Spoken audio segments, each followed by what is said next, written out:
unu anụkwọrụ nke na-eme na Billionaire alụkpọkwana na Very Dark Man otu nke anya na ọ bụrụ na Very Dark Man esighị Omoloka ebe ọ na-aṅụ mmiri ọhụụ wee nata na Billionaire nwekwara ike ọlụkpa agbụ ya nke fọrọ afọ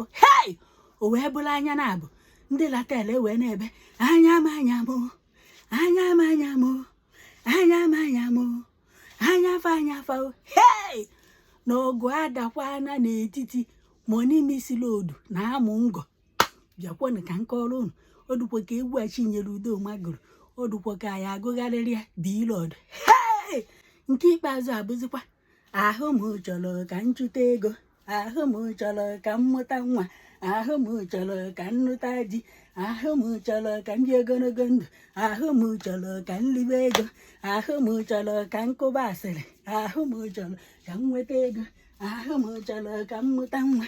ahụ m chọrọ ka m nụta di ahụ m chọrọ ka m nweta nwa ahụ m chọrọ ka m nụta di ahụ m chọrọ ka m dụkwa ime ahụ m chọrọ ka m mụta nwa ahụ m chọrọ ka m zuo oshi bizinesi mmadụ unu anụkwọrọ nke na-eme bịakwanụ ka nkọrọ na ọkwa ife nnụrụ anụkwọrọ m n'ọnụ Billionaire ebe ọ na-agwa ndị mmadụ na ozurugokwa afa Very Dark Man afanya na ndị na-eje azakosi ilo afanya na ndị grupu ya a na-akpọ Latel na Billionaire ewerugokwa ya wee jee lejista aapụ unu amakwa aapụ a na-ekwu ntụanya dị igota fonu ọfụ ije ka ịdailoduo Facebook WhatsApp na nke ikpeazụ a na-epezekwa Latel ebupụtara aapụ Billionaire ọgbawa na Very Dark Man aka wee hori ya eze ntutu fem wee nyo kwa Chineke wee na-ajụ ebee ka Very Dark Man nọ wee si n'ọka na Omoloka na-aṅụ mmiri ọhụụ na-akwọ ịkwọkịrịkwọla waya ọlatụ ndị ọla n'iyi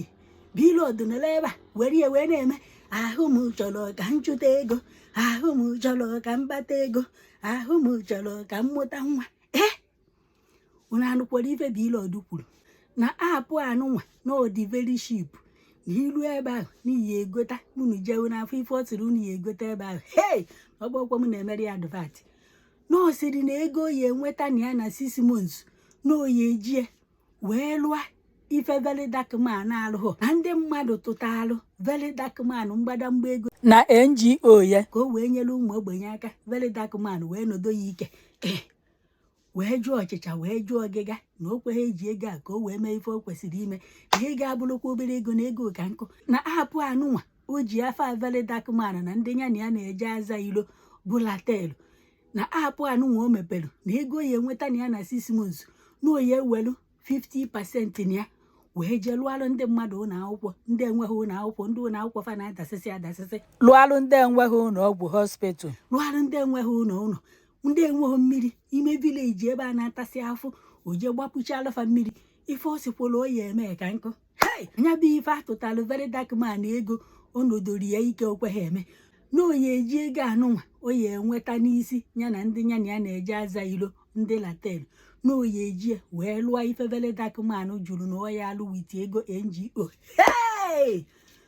bifo ịmara ife na-eme Very Dark Man gbapụta na-eti anya m anya m anya m Billionaire alụkpọ ya anya a na-asị ya ka ife o wee sị na ife na-afịakwa obu eziokwu na afanye na ndị na-aza ilo ya anụnwa na mmadụ emetụgokwa ya aka na Billionaire agbawagokwa afa aka wee hori nya bụ afa bifo ịmara ife na-eme Billionaire wee jekwa dee n'ihu akwụkwọ ya wee sị Very Dark Man na bido tata bụ ka gaba na ya malụ ka o si aza nya bụ afa na o mekata wee na-anụfa Latel ndị na-aza ilo o were ndị uwe ojii heburufa n'oshi ka fa jere na nke ikpeazụ a na ọkwafa nwa bịaziri izuru oshi afịa oge esi achụ ego na-agwa m na ka o si gbatakwuru kịta na ị na-akpọzikwa Latel ndị mmadụ a na-ajụ nke Billionaire ka nke Very Dark Man ndị mmadụ nọkwa wee na-asị Very Dark Man so na o lejista ha afọ anụnwa na ọ bụ na o lejistara ya na Billionaire ya anarị anya na ndị na oji ilejistazi ya kịta na ọ ya afịazikwa ahụ ole si na oyi eji afa tisizie na nkọ ma o tinye ya pọmpọm ma o ha echi ma ai wee mezuo ya na nya bụ afọ abụrụzikwa ya nwa wee nọrụkwa ebe a wee na-agwa ya na nke ọ na-aza very dark man VDM na ya gbapụkwa ya ọsọ jee rejista ya na ka o si wee dị Blord na anya na-achakwa ya mmemme bifi mara ife na-eme kịta o rejista agba very dark man ọsọ wee mee unu makwa na very dark man pụtara gwa anyị na Blord enweghị ego na ego ya bụ very dark man ka ego Blord na Blord bụ ụmụazị ebe ọ nọ na ego ya erubedo hafụ nke ya ịga ha na-ekwu okwu ego ndị NGO na ego ya erughị hafụ nke ya na ọka ya n'ife niile na ọka ya na-ebunuke ya na mpụ amaghị m na onye bụ ife ewere Blord iwe o wee chechasị ife oyi eme ọfụghọ o wee jee heburu latel ogbokwu na ohebuji egbe okwu na o tinyegokwa ya na aapụ elejistagokwa ya n'aka gọọmenti na itinyezikwa isi ebe ahụ go na ndị oyibo a na-eme okwu ntụ a ka esi wee nalụ very dark man afa ya o chimo ọkpara nkụ ahụ otukwo ngwere bịara ya ọrụ Blord n'okporo onwe very dark man na-achọ ya na-adọ ya ka generator pass my neighbor wee dọgide ya wee dọpụta ya onye nke bụ Blord wee jụzie ọchịcha jụọ ọgịga wee sị na ịfụrụ ya bụ generator adọrọ ya na ya na ha very dark man na ọ ya adọgide ya ka injin o ji akwụ isi kwọkasịa ya ndị mmadụ che na-asị since ha iPhone 17 Pro Max SR anụnwa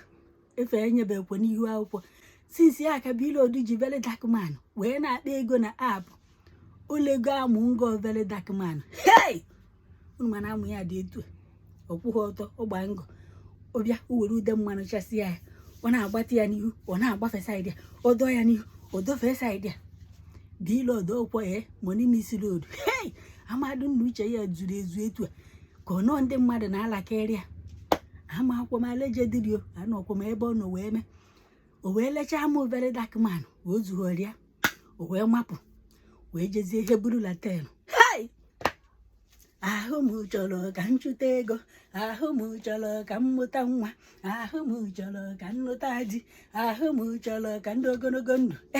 ahụ m chọrọ ka nkụba asịrị 2026 abụkwa seregbam okotorigba ọkwọ nke nnosi ka m wetara unu na egwu Chinyere Udoma unu afụgokwa ife obu na ọ bụ ọzịkwa ahụ m chọrọ ka m lawa ọshụ ịnọrọkwa ebe ị na-ala ọshụ eburu injin na-ekwe very dark man ka ọ na-ebe ọ na-aṅụ mmiri ọhụụ eburu injin ya mbụ Blord ahụ m chọrọ ka m kpọba ntu ị na-akpọkwa na-ekwe ụkapa kponyelụ pampasị n'ike ahụ m chọrọ ka m ghụba aka ị na-agụkwa na-ekwe ụkapa gụriri akpa nwa jekwa ka ị chọba afọ onye iyi eji unu emetụkwa n'afa m aka unu emetụkwa n'afa m aka unu na-achọkwa afọ onye unu ya eji ọ bụrụkwa afọ ọmagod okotorigba ọkwọ nke nnosi ka m wetara unu maka ọ dozikwa kịta na egwu anyị nọzikwa na ya kịta bụ ahụ m chọrọ ka m nụta ji ahụ m chọrọ ka m kpata ego ahụ m chọrọ ka m mụta nwa ahụ m chọrọ o subirigo 2026 tem